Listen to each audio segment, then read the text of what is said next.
And welcome back to Plastor Plek's podcast. I'm your hope. I'm your hope. I'm your hope. I'm your hope. I'm your host, Plastor Plek, Chris Plekenpole. I am so glad all of you are here. And with me in the studio, as usual, is none other than Mrs. Catie Sas. How are you, Katie? Hi. I'm so happy to be here. You should be happy. I should be. You're right. And also in the studio with us today is none other than Cory Morrow. Cory, I'm so glad that you were here. I am as well. You know, it's been a long time since I've seen you. You said Plex, and I was like, that's not his last name. Yeah, it's just way too hard to say Plekenpole. It's Plek, possessive, Plex. Yeah, Plex, Plastor Plek, Yeah, possessive S. possessive Yeah, S. and I got it. because people, if you say Plekenpole, they get lost in the end pole part, but Plek people can handle. I love your last name. It's the only way I'm like, oh yeah, Plekenpole. Oh, see, I think Chris just thinks he's cooler when he when he's says Plek. Pastor Plek. way cooler because it rolls off Plastor My Plek. name doesn't work It's that a way. perception, I can't go yeah. Mar. Yeah, Morrow. Mara. Now some It's people not say Morrow? some people say Morrow. How do you say tomorrow? Oh. That's how I tell people. However you say tomorrow is how I would say my last name, but Morrow. that's just the way I pronounce it. Morrow. We've always said Morrow in my family. Nobody's ever said Morrow. Wow. But if it's on the Morrow, Morrow. what do you do That's that? even on the That's Morrow. Yeah. On the Morrow. Yeah. Yeah, that's right. There you go. Yeah. On the Morrow. On the Morrow. Yeah. Even if you go British, you say If you want to go Morrow. Morrow. It's not Morrow. It's not Morrow. It's not Professor Moriarty. All right, so we have Cory here, and probably everyone's wondering how in the What's he world, doing what's here? he doing here on Plastor Plek's podcast, a special edition? One of my favorite things is having people tell their story, and the best part about Cory is he tells his story through music, which is really kind of fun. But the big question I really have, and this is one I've been asking for a long time, what is the difference? And I know that it's its own genre, Texas country music versus country music. That's why you brought me here? That's really the only reason, because I want you to define this for me. The difference between Texas country and what? Country. Country. Because I know that there's pop country. Like mainstream There's country and Western. You know There's that. that's right. There's country. Wait. We play both kinds. That is classic. All right. You fellas drink $300 worth of beer. Wow, movie quotes. This is Sorry, fun. that's all day long. That's all day long. Okay. So give me my so definition. Pat Green to me is like the official Texas country music guy. Nice, is he? He's the like the picture, guy. the poster child. Yeah, of it. but like You say what- Texas country, you see Pat Green. But Okay. was there anyone before him?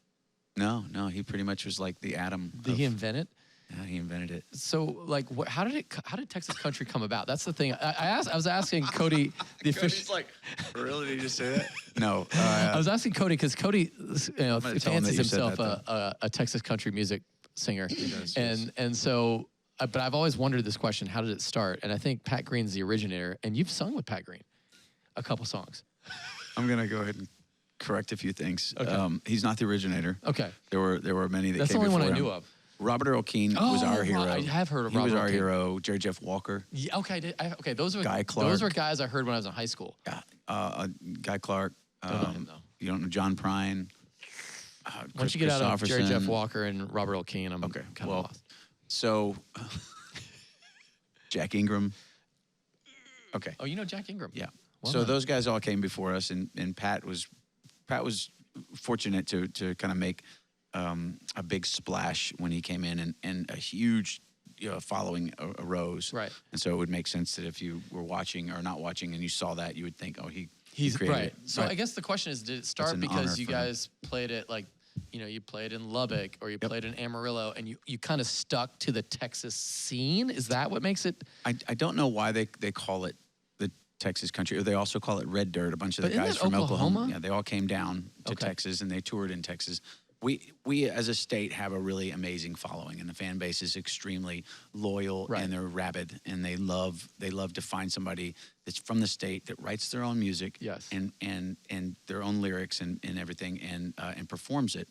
They like to see the total package, and you can go back to, like we were saying before, guys like Robert Earl Keen and Guy Clark, Right.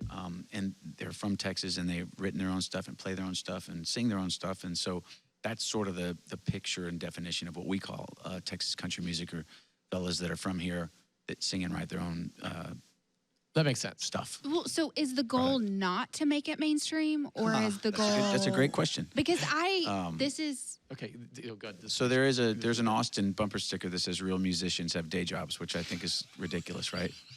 So that's a great question, and I ask those people that say that. So the goal is to not become a successful Yeah, musician like where you end up don't on need a day CMT job. Awards or something. No, absolutely not. So we would love.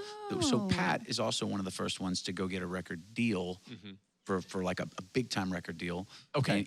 And what the fan base said was that he was selling out. Right. Ah, got There's it. a lot of confusion, a lot of mixed emotions, and everybody gets heated up about it. But we definitely wanted to get record deals, and we wanted to become the biggest thing. We wanted our business to be successful. And Right. so that would mean you get a record deal and you go sell millions of records and you travel all over the world. The record labels wanted us to do things the way they've been doing it in their cookie cutter Right. back in the day. And their cookie cutter. Texas way. No. No? This is like record the labels Nashville way. record labels Oh, are from Nashville. Nashville. Most of the Okay. record labels are in Nashville, LA, and New York. Most of the ones doing country are in Nashville. Well, you're in your not most. And this is 20, 25 your most years famous ago. song, I think, is Nashville Blues, right? Or like most Probably. played. Probably, yeah. And that got me kicked out of Nashville, but that's for later in the show. So those labels would, back in the day, they wanted us to sort of conform to what they wanted us to do. They wanted us to make country music the way they have been making country music Right. for decades. Right. And we came along and said, we've created our own fan base. We created our own product. We want to do it our way, and we want your help to make it bigger. And most of them were like, no, you do it our way or we're not going to do it. And so in the beginning, that's kind of how it went. Well, Pat said, I want to do it my way, and I'll do it a little bit your way, and let's try to find a way to make it happen. And so he did. And he went in and had huge success. Again, some of the Texas fans said that he sold out, but he says, "Yeah, I sell out Billy Bob's every time I play there." So that's kind of that's kind of the argument there. But no, we absolutely want to have success. I think what ends up happening is we're not as palatable to a national audience as we are to our Texas audience. Okay. So Right. we're popular In and Texas. we're successful Because there is in a the very state. distinct difference It's between got like an Texas country and Americana- like mainstream country that you hear. Well, that's like Cody Johnson, he's a Texas country artist. Parker McCullum, he's a Texas country artist. Those guys are getting enormous success right now. So I don't know who those people are. Oh, you don't listen to No. the country radio? I- You do? Okay. I do, but Turn on any country radio station right now and you'll hear either one of those guys playing all day long. oh, They're enormously successful. They're young, and they've been doing it I say the I think right you way. They went and pave- got record deals. They started off on their own. They became hugely successful. They were selling out places like Billy Bob's without a record label, and the record labels came in and said, "Hey, Whatever we you wanna want we want a piece of this. What do you want to do?" Okay. Yeah. Okay. All right. So that actually is really helpful for me because Yeah. I've always wondered how Texas country had its own genre and top 10 stuff and all the. I just thought Texas country was like the guys that didn't make it. Right. But that's totally understandable. I mean that's a respectable way to look at it. Like, and No. that's not to be degrading. I just thought, they're there's staying no- in Texas because they couldn't like make There's it no in offense. the Wait, mainstream. what else is there to and- play? Texas would- is it. Well, here's the question: Would you go see them even though they didn't quote unquote make it? Would you go watch them at a show if they didn't make it? Right. So it's not about you're not judging them to the point that you were like, It's not like oh, I'm they're saying, no you good. suck. I don't- yeah, like I yeah. just was like, oh, they didn't make the cut. So now they're in the And Texas country genre, right? So they have to settle for Texas country, but I think- but like that's not. No. That's okay that you think Cody, that. you have I to don't settle. think I'm that's sorry. how No, it no, is. no. I'm glad that you're. I'm glad that you settled in your I'm- life. no, no, She's no. like chin's on the floor. Chin's on the floor. Okay, so I listen. think what it is instead I'm of it, glad you're explaining this Yeah, to yeah. me because for the longest time that was my perception, and This so is now Catie you're Sass at like, her finest. This is how so she it's rolls. not. I like think now it's you're not like, a place it's that you. actually different. I don't think We're it's a, intentionally different. I don't think it's a place that you end up in. It's more of a place that you start. Yeah. And Okay. then you can claim that as you, Okay. you are a Texas You country artist. You decide. started there. You decide I'm going to be Texas Well, country. Off now. I don't know. I don't know that that's the case either. I think for me, I just started writing. We didn't have a label when we started. Like when Pat and I and Roger Krager and Jason Boland and Kevin Fowler, when we all started, none of us had a label for ourselves. We were just trying to play music that our Right. fan base would like, and Do what you love. It ended up becoming labeled Texas country, and then it became Red Dirt when Oklahoma guys came. Cross Canadian Ragweed and Stoney LaRue and those guys came down and started playing in our sandbox, you know. And so then there were so many of them that came down. They were like, let's call it Red Dirt because we share that Red Dirt up in Lubbock, and a lot of you guys went to school in Lubbock or are from Lubbock, and so Texas let's just Tech, call that's it Red where Dirt. you went. Oh, that Right. makes sense. That's right. You got Wade Bowen, you got Randy Rogers. I mean, there's just I've heard of them. enormous. But did Robert O'Keen he had Robert to have Earl, I lovingly call him the godfather of our movement, he had but he a- didn't actually go. None of us set out to do a movement But or he anything. had, but he had a record label, right? No. Yeah, but his was more of a local, like a Texas record label. It wasn't a Nashville record label. Got it. Okay, that Now makes he's sense. got worldwide renowned now. right. He's known worldwide. I mean, But, he's just because I remember in high school listening to Robert Earl King. yeah. But was he big then? Because I don't. How old are you? I'm 45. Okay, so I'm 50. Yeah. Wow. So How did that happen? Just kidding. so I would. You're old now, all right? You're 30, all right? It's over. All right, go on. I didn't hear about Robert Earl till I got to college. Okay. And the guys that introduced me to him went to school in San Antonio. Right. And they were they put on his record and I'm like, what is this? I've never heard this before. And they all start singing every single word, and they're all singing every single word. Right. And I've got 10 guys around me singing every single word, loving each other, high-fiving each other, and I'm going, What is this? how did y'all take the time to learn something like this? Like, I barely learned my times tables, and you guys are learning the words to these songs. Like, what is this thing that's happening? And this was at Tech. At Tech, yeah. And I played guitar, and they would sit around. They go, "Oh, let's try to figure out that song. The Road Goes On Forever." And they're sitting down, and they hit play, and then stop, and then reverse, and then stop, and then play. What am I doing? What am I? Do you know what that I is? don't. It's a You're cassette tapping the player. table. You're tapping the table. Did you hear that? What are you doing? That is what I'm doing. I am tapping the table. It's a cassette player. You'd hit stop, rewind, play, nothing. Okay. Yeah. Okay. You ever I seen a see a cassette picture tape? of it. Right. So you. I've seen a picture. I know She's that seen a picture of them. I've seen. I like her. She's gonna be I've the seen star. them. You're gonna end up in Texas country. Yeah. You're gonna have Texas country. She's gonna get a record deal. That's what's no gonna happen. doubt. No doubt. She's gonna make it, and you're gonna settle for Texas country. Texas country radio is what it is. Sorry. She's the Ronnie Dunn of your Kix Brooks Dunn. Oh, that's it. I'm just kidding. I'm Oh, just kidding. man. No, I'm above it. I don't know who that is, so I don't know if you I just don't know insulted any of this me stuff. or This not. is hilarious. Yeah. Are you a millennial? You're not a millennial. Oh, she's a millennial. I Oh my am. goodness. She's a Wow, total. You're like the stereotype millennial. Yeah. So, so they're listening to this music and they're all going crazy, and I'm just like, what is this? And they sat down there trying to play Yeah. Road Goes On Forever. Well, for anybody who doesn't know, Road Goes On Forever has 3 chords in it, and it's really simple. It's like D, G, and A, and they can't figure it out for the life of them. And I'm watching them, and I'm just like, how are they not figuring this out? And I'm just watching, and then finally I just said, man, can I try? I said, yeah. I said, grab the guitar, and I said, hit play, and I was like, it was Rachel's in a joint town. She had a reputation. And they were looking at me when I went to the second chord, and when I got the first chord right, they were like really impressed. When I got the second chord right, they were like, step back. And then when we went to the A, they were just going, no.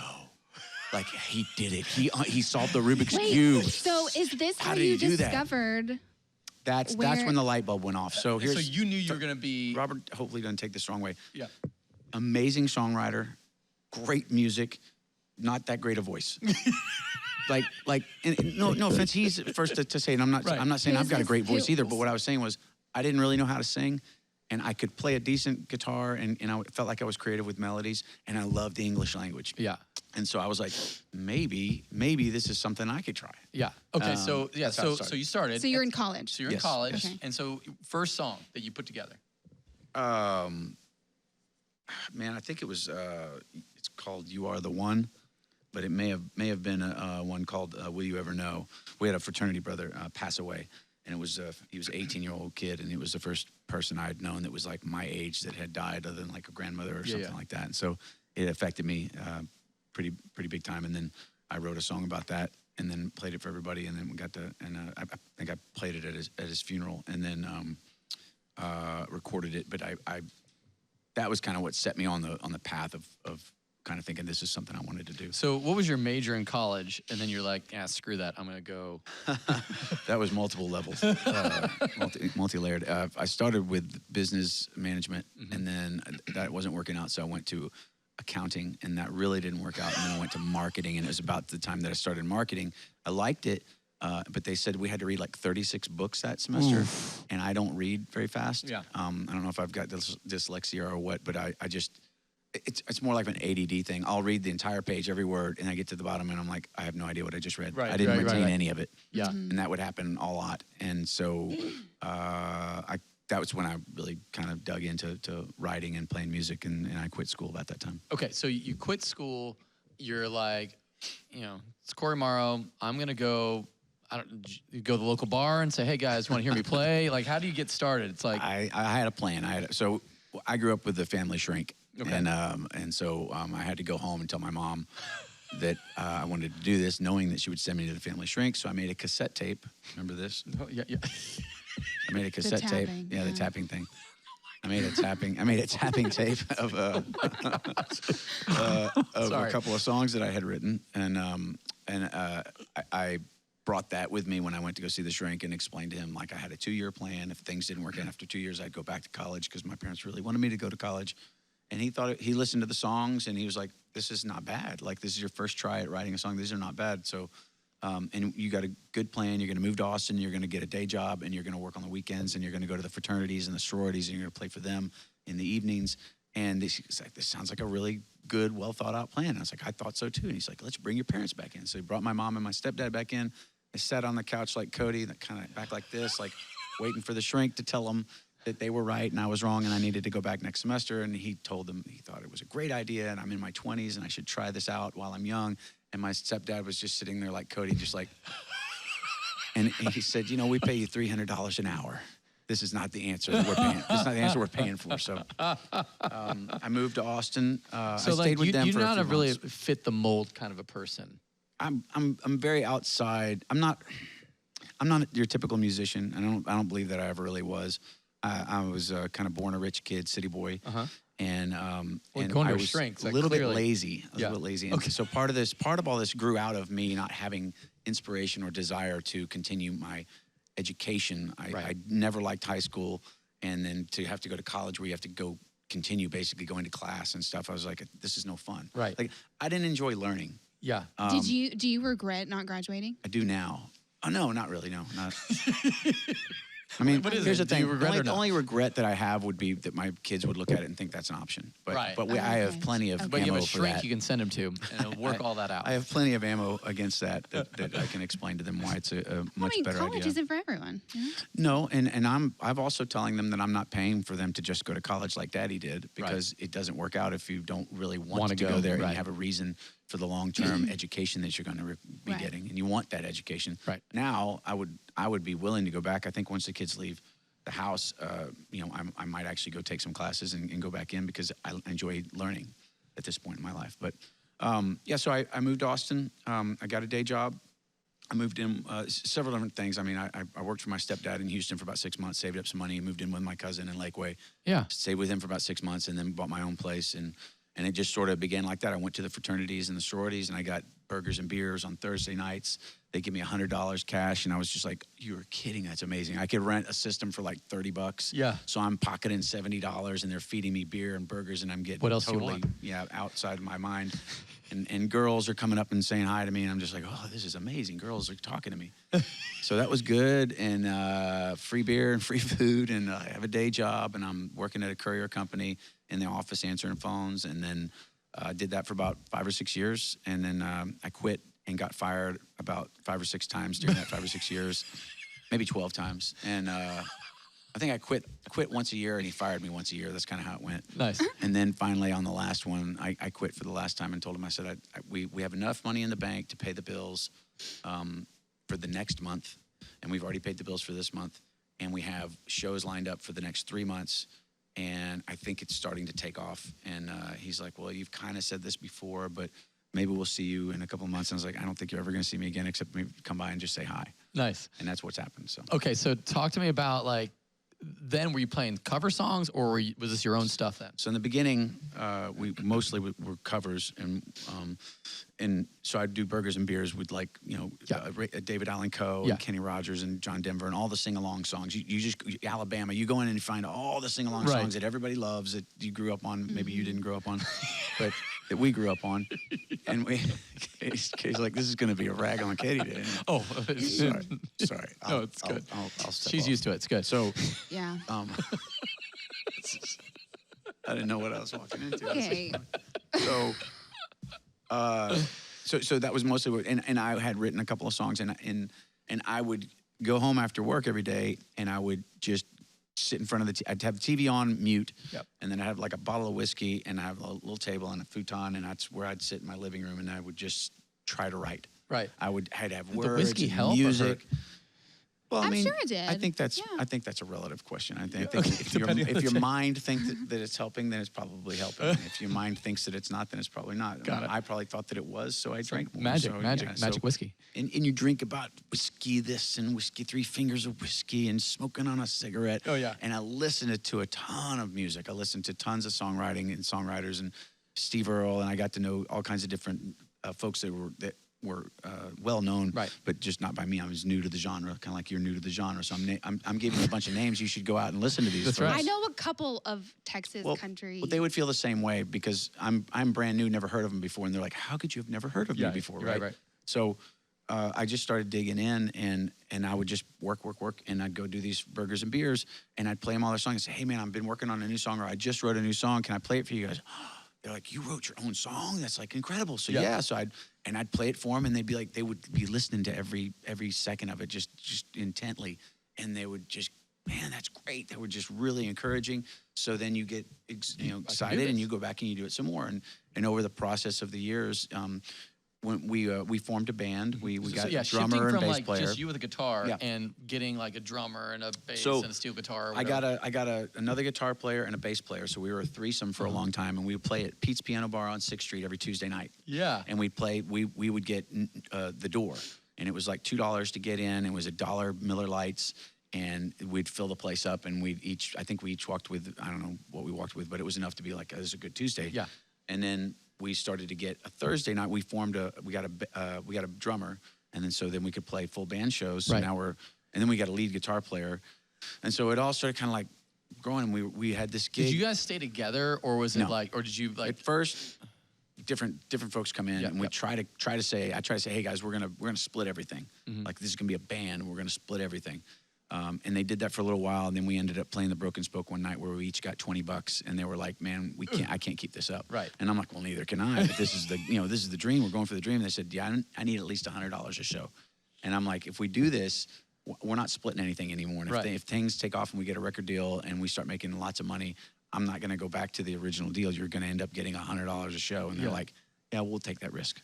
So they did, and so it is what it is. But we had this gig on Thursday nights right down the street from Pete's Piano Bar at a place called Hang 'em High Saloon, which is now Buffalo Billiards. Right. And that big window that you look into from 6th Street, You can see it, was like- the back, was the stage. Right. So you could see the back of the stage and all the people inside. And we were the opening band, the house band for all these traveling acts. I got to open up for Merle Haggard, Willie Nelson, David Allen Coe, Gary P. Nunn. Just an Like incredible. all I got to the open for them. superstars. Yeah, I got to be their opener because I was the house band. It was a big deal. It was kind of it was a sort of a revolutionary thing for us to be doing. And at that time, I specifically remember this, my bass player and I were writing out the set list for the night, and it was cover, original, cover, original, cover, original, cover. And it was like three originals, maybe 4 out of a list of 15 songs. And so most of it's covers and just 10% of it's originals or whatever. And I just said, man, I can't wait for the day that we're doing this and we're only putting covers on there because we want to. Right. And he looked at me and he goes, "That's gonna be a cool day." And it's come to pass. It came to pass a while back, but I'll never forget that. Every time we're making up our set list for the shows every night, I'm looking at it and I'm counting the covers that we're doing, and I just think about that moment when we were opening up. I think we were opening up for David Allen Coe or something. Yeah. Okay. So talk to me about very beginning, your first album you release. So the very first record that we did was a 5-song EP, and we borrowed money from 10 different family members and friends and things like that. And we only made 5 songs, and it didn't really go very well or release very well, and we weren't very smart. So most CDs, remember CDs? They'll have information on the front of them. What they are. On the front of it, it'll say the name of the band, it'll have a phone number, a website, and then the list of the songs, right? We made the front of the CD just a Texas flag with no information on it. It was just a white, red, blue, whatever the colors of the are Texas of the flag. Texas flag are, and a star, and that was it. It's a picture. It's basically a close-in of the Texas flag is what the CD is, and so we're like, here you go, and then we're thinking, wow, How are they how is gonna anybody contact- supposed yeah. to contact us? There's no information on there on how to contact us. Anyway, so pushback to the next one. The next one was self-titled and called the Cory Morrow Band, and we used our own band to record on that one, and it was good. It wasn't fantastic. Our fans think it's great because it's the The first original, record. yeah, it's like the. I think the sound quality is just not so great, and I didn't like my voice on it. But then the next one, which is called The Man That I Have Been, that one was the one that really kind of kickstarted everything, and it had songs on there like The Big City Stripper and. Yeah, how'd you write Big City Stripper? That has to. I mean, it's, Were you a I Christian? was in church. When I wrote it. You were in church when you. No. Yeah, I could No. see that. I mean, like, listen, there's a lot of guys in here that come from the strip club, literally, and they're Straight sitting. from the strip club to here. That's the way you're supposed to do it. Is it open that early? Yeah, no, I mean they close it out Serve at lunch. like 4, I and don't then know. they go eat, and then they show up. They have a lunch buffet.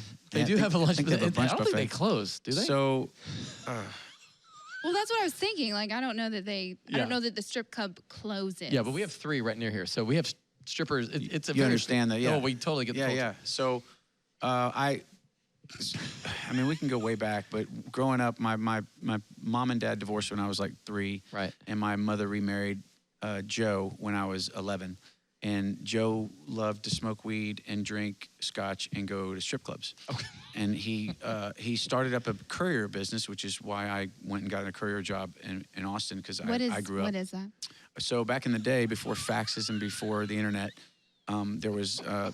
you'd have a if you're close. Have you ever closed on a house? I don't know why this is funny. Because it's, You ever closed on a house? Have you Yeah, she's bought a house. you ever had to sign a bunch of paperwork, right? Yeah. Okay, so all that's done digitally, basically, but you also have to go into the. I think you still have to Yeah, go. you to, go into the you have to actual go to the bank or and whatever. sign all the Yeah. paperwork, right? Well, all that paperwork and all the closing documents you'd have to like send it to somebody and across town. It's kind of like an Uber driver, a courier, kind of like an Uber driver. So you same go. day thing. I go to a title company or I go to a law firm and I pick up papers and I go get in my car and I drive them across town to wherever they want me to take them. And if there's like different, you can do an ASAP, 1 hour, 2 hour, or a 4 hour. And the longer it takes, the cheaper it is for the person sending it. And that's how they charge it. So it's like $15 for an ASAP and then So you drove $3 for an all day. car? I drove my car and I'd go to a law firm or wherever, whoever was calling. And I'd pick up the So documents. it's and transportation. It's like an Uber driver that just Uber carries driver stuff instead of takes people. important documents. So you're taking documents. Yeah. You're a courier. Courier. You're like Not a you're like a carrier. mailman, No, but not- you're doing day to day. You're doing runs inside the city. Not a carrier. Right. A courier, not a carrier. Like But- let's say the internet was down and the phones were down, Yes. and all that you had was a Why landline. is it spelled And with you a U? called. Oh, You said, "I got to get this. I don't have a car, and I'm working, and I need to get this HEB list to my sister across town before 7." So I would come and pick it up and take it for you. COURIER. Courier. Have you ever heard of pigeon courier? The old pigeons that had the thing on their leg that they throw That's them a out? pigeon courier. Pigeon courier. Man, we're wasting a lot of time here. So he started a courier company. Joe started a courier company in Houston, and became very successful and took care of our family. My sister, I have an older sister and then the middle sister. I'm the youngest. Older sister and the middle sister. Middle sister's handicapped and autism. And back in the day, we didn't know about autism, so we just said she was severely mentally handicapped. And so he took on all of us, and I was like 11, and then she's like 14 and 15. So he's taken on this family, and you know, I'm just into puberty and mama's boy, and like don't like him at all because I still want my mom and dad to get remarried. Right. So it's all a mess. But he comes in, he takes over, and his heart was for us. Yeah. But his actions were like, he's doing the best he could. Right. I now know. I look back and I can say he did the best that he could.